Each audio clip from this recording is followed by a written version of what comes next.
and gentlemen, Patrick Stewart. Thanks very much, Julian.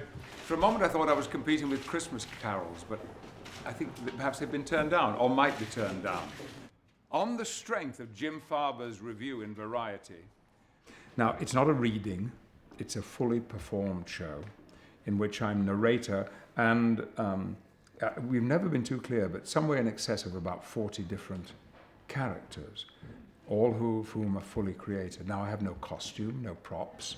I have 5 rather sad bits of painted furniture, but a brilliant lighting plot which helps to create location and mood.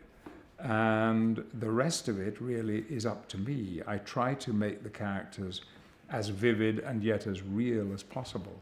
Just as an illustration, this is how the pudding arrives on that Cratchit's table.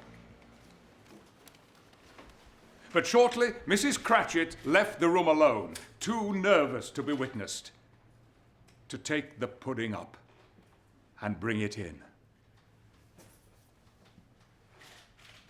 What if it should not be done enough? What if it should break in turning out?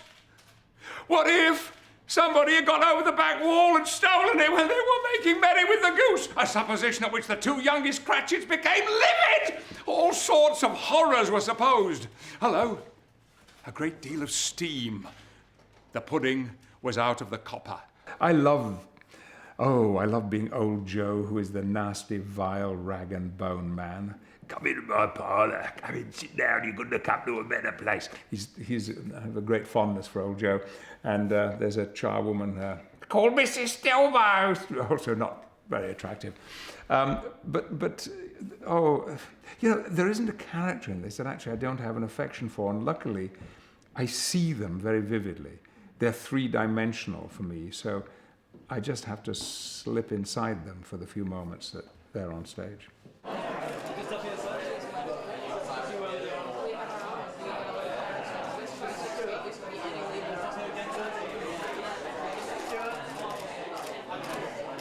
I am also telling Patrick Stewart's story when I tell the story of A Christmas Carol. I hope I've never been quite as mean or quite as unloving or quite as antisocial as Scrooge is, but there have been times when I have been all of those things.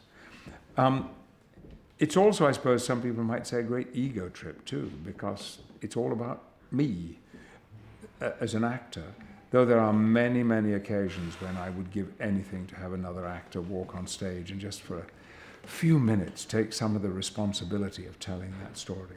It hasn't happened yet. I thought of putting an invitation out, actually, to the actors in London. If anybody wants to come along one night and be Mrs. Fezziwig or Tiny Tim, I'd welcome their arrival.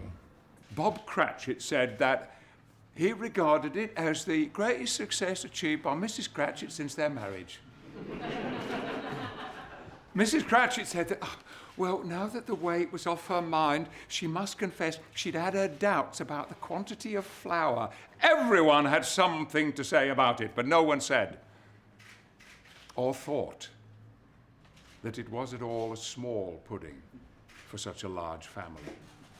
It would have been flat heresy to say so. Any Cratchit would have blushed to hint at such a thing. Charles Dickens.